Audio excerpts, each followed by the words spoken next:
Hello everyone, welcome to Sri Bala వంటలు. ఈరోజు మన healthy recipe high protein instant dosa recipe అన్నమాట.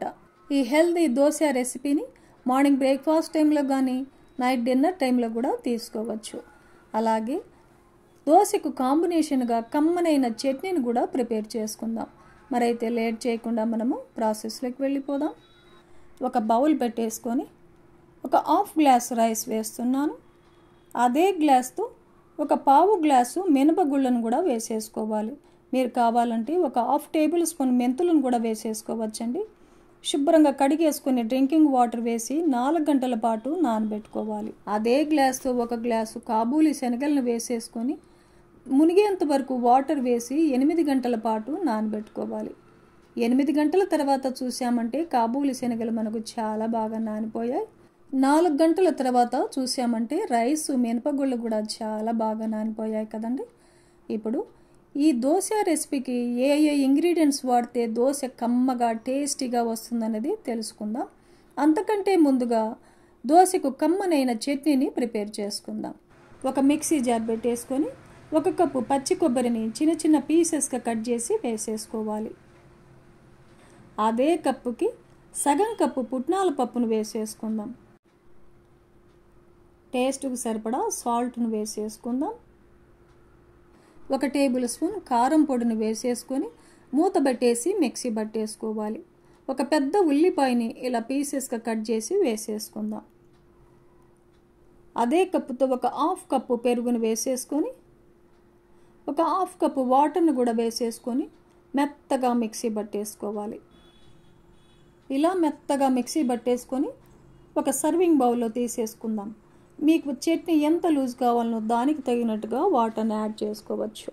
చట్నీకి పోపును కూడా పెట్టేసుకుందాం. స్టవ్ ఆన్ చేసుకొని ఒక పోపు గరిటెను పెట్టేసుకొని ఒక 2 టేబుల్ స్పూన్ల ఆయిల్ వేసేసుకోవాలి.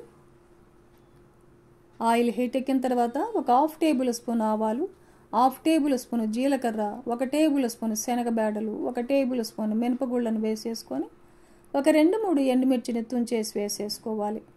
ఈ పోపు అంతా బాగా వేగేంత వరకు వేయించేసుకొని కొద్దిగా ఫ్రెష్ కరివేపాకును కూడా వేసేసుకొని కరివేపాకు కూడా క్రిస్పీగా అయ్యేంత వరకు వేయించేసుకొని చట్నీలో కలిపేసుకున్నామంటే కమ్మనైన పచ్చి కొబ్బరి పుట్నాల పప్పు చట్నీ మనకు రెడీ అయిపోతుంది. ఈ చట్నీ ఈ దోశకే కాదండి, ఇడ్లీ, ఉప్మా, పెసరట్టు ఇలా ఏ టిఫిన్కైనా కూడా కమ్మగా చాలా చాలా బాగుంటుందండి. కమ్మనైన చట్నీని ప్రిపేర్ చేసుకున్నాం కదా. ఇప్పుడు దోశ బ్యాటర్ని ప్రిపేర్ చేసుకుందాం. మిక్సీ జార్ పెట్టేసుకొని వాటర్ని సపరేట్గా వంపేసుకొని కాబూలి శనగలు వేసేసుకోవాలి. అలాగే నానబెట్టుకున్న రైసు మినపగుళ్ళను కూడా వేసేసుకుందాం. ఒక పెద్ద ఉల్లిపాయని ఇలా చిన్న చిన్న పీసెస్గా కట్ చేసి వేసేసుకోవాలి. 1 ఇంచి అల్లాన్ని కూడా పైన స్కిన్ తీసేసి చిన్న చిన్న పీసెస్గా కట్ చేసి వేసేసుకుందాం. ఒక 5-6 పచ్చిమిర్చిని కూడా వేసేసుకుందాం. కొద్దిగా కొత్తిమీరని శుభ్రంగా కడిగేసి 2గా కట్ చేసి వేసేసుకోవాలి. 1 టేబుల్ స్పూన్ జీలకర్రను కూడా వేసేసుకొని టేస్ట్కి సరిపడా సాల్ట్ను యాడ్ చేసుకుందాం. మినపగుళ్ళు, రైస్, నానబెట్టుకున్న వాటర్ని వేసేసుకొని మూత పెట్టేసి మెత్తగా మిక్సీ పట్టేసుకోవాలి. ఇలా మెత్తగా మిక్సీ పట్టేసుకొని ఒక బౌల్లో వేసేసుకుందాం. ఇంకొంచెం వాటర్ని యాడ్ చేస్తున్నాను. ఈ పిండిని 1 నిమిషం కూడా నానబెట్టాల్సిన అవసరమే లేదండి. మిక్సీ పట్టేసుకొని వెంటనే దోశ వేసేసుకోవచ్చు. దోశలు చాలా బాగా వస్తాయండి. దోశ బ్యాటర్ కన్సిస్టెన్సీ ఇలా ఉండాలన్నమాట. ఇప్పుడు స్టవ్ ఆన్ చేసుకొని దోశ ప్యాన్ పెట్టేసుకొని వాటర్ని స్ప్రింకిల్ చేసి టిష్యూ పేపర్తో తుడిచేసుకోవాలి. దోశ బ్యాటర్ని వేసేసుకొని గరిటెను మధ్యలో ఉంచి సర్కిల్ లాగా ఇలా తిప్పామంటే దోశ రౌండ్ షేప్లో వస్తుందన్నమాట. ఎంత పలుసగా అయినా దోశను వేసేసుకోవచ్చండి. చాలా బాగా వస్తాయి దోశలు. ఈ దోశని హై ఫ్లేమ్లో కాల్చుకోవాలి. ఆయిల్ వేయకుండా కూడా ఈ దోశ రెసిపీస్ని ప్రిపేర్ చేసుకోవచ్చండి. నేనైతే దోశ పచ్చిదనం పోయిన తర్వాత కొద్దిగా ఆయిల్ వేసాను. దోశ ఒకవైపు వేగిన తర్వాత రెండవ వైపు కూడా తిప్పేసుకుందాం. దోశ రెండవ వైపు కూడా వేగిన తర్వాత ప్లేట్లో తీసుకోవాలి. ఇలాగే ఇంకొక దోశను కూడా వేసేసుకుందాం. ఈ దోశ బ్యాటర్ మిగిలితే ఫ్రిడ్జ్లో పెట్టేసుకొని హ్యాపీగా మరుసటి రోజు కూడా దోశలు వేసేసుకోవచ్చండి. చాలా బాగా వస్తాయి. టేస్ట్ చాలా చాలా బాగుంటాయి.